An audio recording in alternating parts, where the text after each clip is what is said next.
సాక్షాత్తు ఆ పరమేశ్వరుడి మన ఇంట్లో మన తృతీయ సంతానంగా జన్మిస్తాడని, ముల్లోకాలు స్తుతించే విధంగా దైవ స్వరూపుడుగా విశ్వమంతటా తన ఖ్యాతిని వెదజల్లుతాడని వరమిచ్చారండి.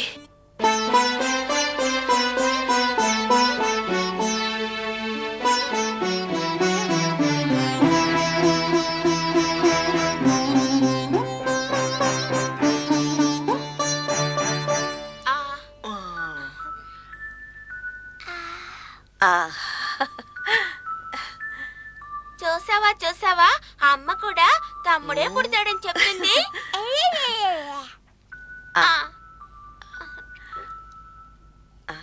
వద్దు ఏమ్మా, తిను.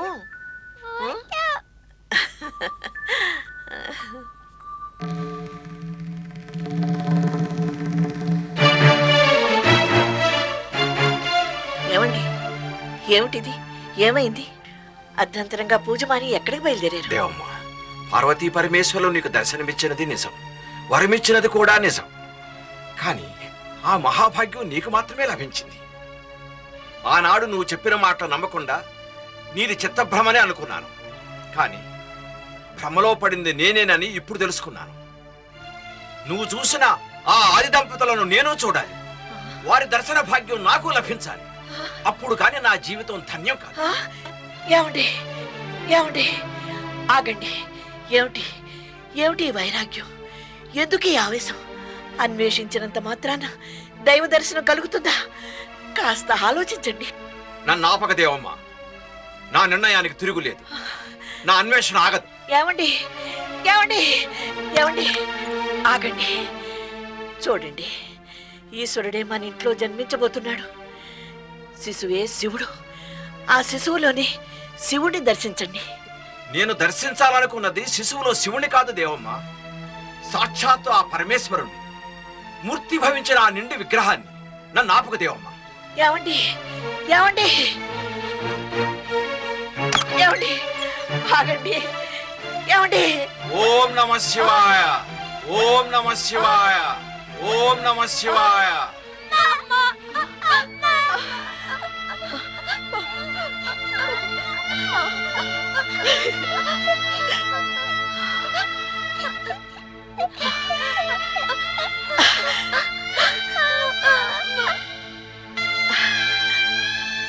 రాధాబాయ్, రాధాబాయ్, ఇక్కడే ఉండండి. అమ్మా. దేవగిరమ్మ, ఏమైంది? పుట్టింటికి వెళ్తున్నావా? లేదమ్మా, పార్వతీ పరమేశ్వరుల దర్శన భాగ్యం కలగలేదనే ఆవేదనతో వారు ఈశ్వర అన్వేషణ కోసం బయలుదేరి వెళ్ళిపోతున్నారమ్మా. భర్తను అనుసరించడమే కదా భార్య ధర్మం. నేను వారితో వెళుతున్నానమ్మా. దేవగిరమ్మ, నువ్వు నిండు చూలాలివి. ఈ స్థితిలో వెళ్ళడం అంత మంచిది కాదమ్మా. ఈ పసిబిడ్డల ముఖం చూసైనా నీ నిర్ణయం మార్చుకో. ఈ విధంగా వెళ్ళాలనేది ఆ ఈశ్వరేచ్ఛ. దాన్నెవరూ మార్చలేరమ్మా. అమ్మా, ఈ పిల్లలిద్దరిని మా పుట్టింట్లో చేర్చండి. అలాగేనమ్మా. దయచేసి నాకే ఒక్క సహాయం చేయండి అమ్మా.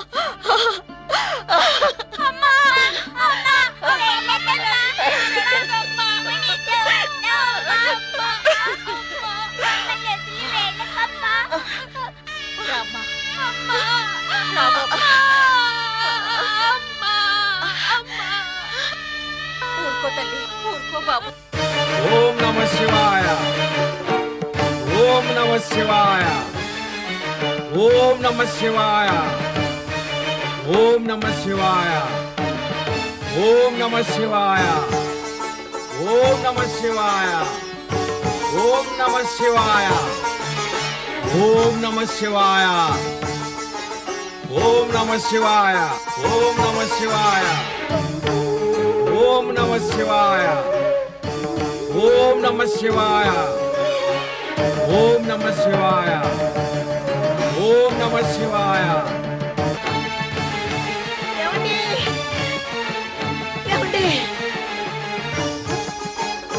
ఏమండి?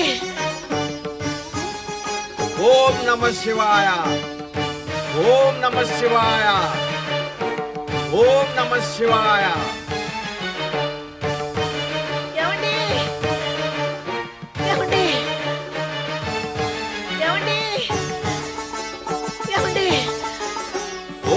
నమ శివాయ ఓం నమ శివాయ ఓం నమ శివాయ ఓం నమ శివాయ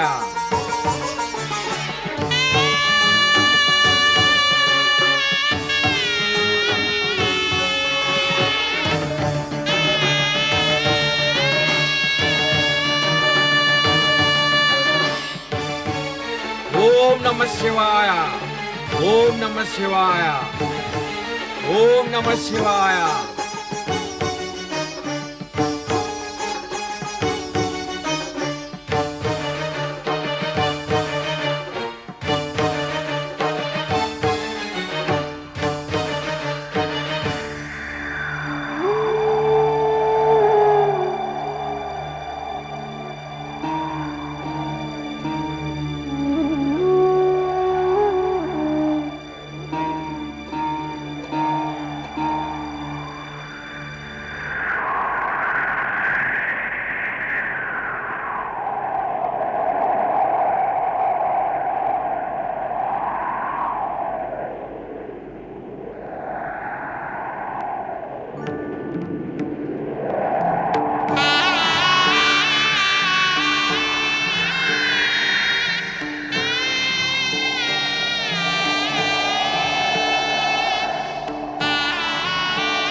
ఒకదానికేనా పరీక్ష విధి వేసెనా ఈ వింత శిక్ష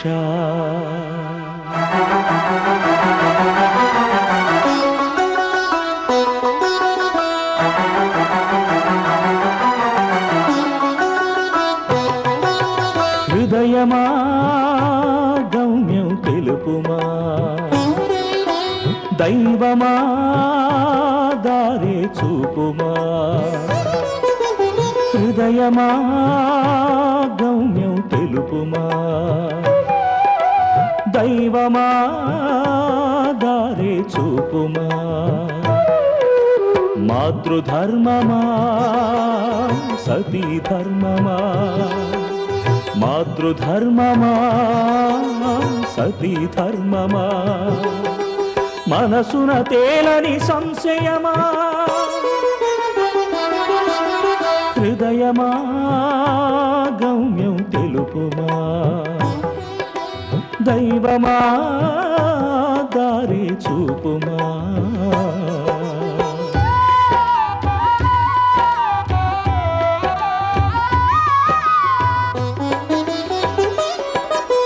పుణ్య పురుషునికి పుట్టుకనివ్వగ పునీతమైనది జీవితము కారణ జన్ముల జన్మలకెప్పుడు నిమిత్తమాత్రులు తల్లిదండ్రులు కర్తవ్యమును పాటించుటకై కానలోన పసికందును వదలి క్షణమున రుణమే తీరిపోవగా క్షణమున రుణమే తీరిపోవగా పతి మార్గమున వెళ్ళెను తల్లి పతి మార్గమున వెళ్ళెను తల్లి వెళ్ళెను తల్లి